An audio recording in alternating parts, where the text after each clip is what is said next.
Good morning! Ako po si Joel Gayalong, ang gwardyang milyonaryo ng AIM Global. Ako po ay taga-Sultan Kudarat. 11 po kaming magkapatid. Pang-apat po akong anak sa aking mga magulang. So bata pa lang kami, sobrang hirap na po talaga ng buhay. Kaya 2007, nakipagsapalaran po ako dito sa Metro Manila. And then, ang good news kasi nakahanap ako ng trabaho bilang isang security guard. Nag-security guard ako sa EIC Burgundy Empire Tower, na kung saan nandoon ang opisina ng AIM Global.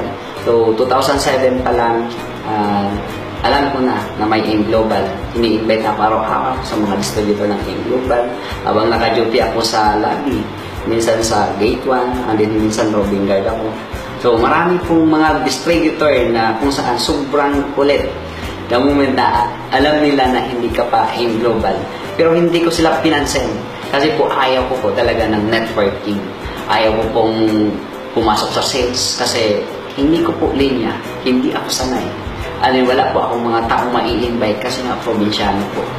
After 3 years, so, nakita ko po yung pagbabago ng mga networker na kung saan dati sinisita ko lang sila kasi po maraming pinagbabawal namin dito sa building, mga rules and regulation na hindi nila natupad. Kaya bilang isang security guard, kami po yung pipigil sa kanila. Pero biglang nagbago ang lahat nung nakita ko yung mga tao na yun na nagkaresulta.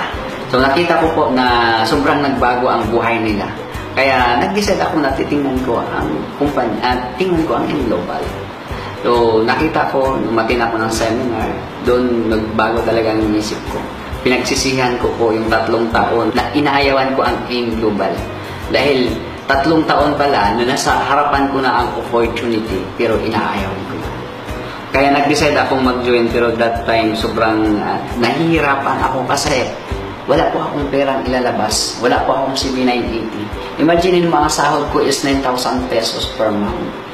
So hatiin nyo sa isang kinsina, 4,500. Ito yung malupit. Kaltasan pa siya ng is pag-ibig, PhilHealth, at marami pang ibang ikakaltas. Upa sa bahay, 2,500, pamasahe 900, pagkain sa isang araw 150.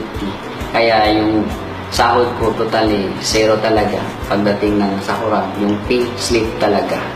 So wala akong kapera-pera, pero gusto kong mag-join kasi ko nakita ko na magbabago talaga ang buhay ko kapag mag-member ako.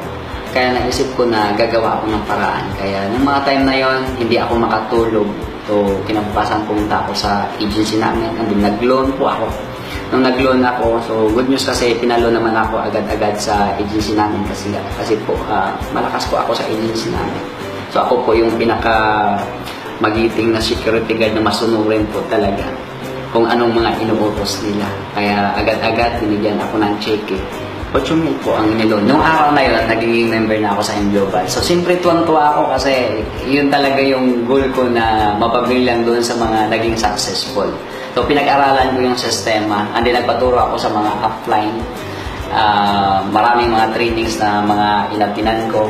So, doon ko na-develop yung sarili ko na kung saan sobrang medyo tumaas ang level. Na yung confident level ko is parang hindi na ako nahihirapan na makipag-usap sa tao. O kahit na probinsyano ako, pinilit kong i-survive kasi gustong-gusto ko talagang baguhin ang buhay ko. So, ang good news nito kasi sa mga sakripisyo ko po na ginawa in a matter of 9 months, nabili ko po yung first car ko, Honda City. And then, talagang minaksimized ko yung pag-network ko. Everyday, nagka-house party, lahat, mga house meeting, sa mga downline ko, ginagawa ko. Kumbaga, wala akong oras na sinasayang kasi gusto ko na mas lalaki pa yung kinikita ko.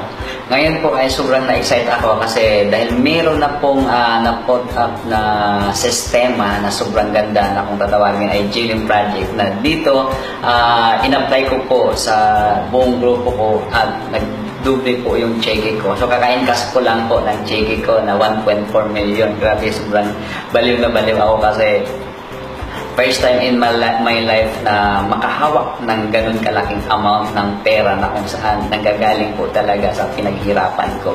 So sa mga viewers po na nanonood dito sa video na to, ini-encourage ko kayo na subukan niyo ang M Global.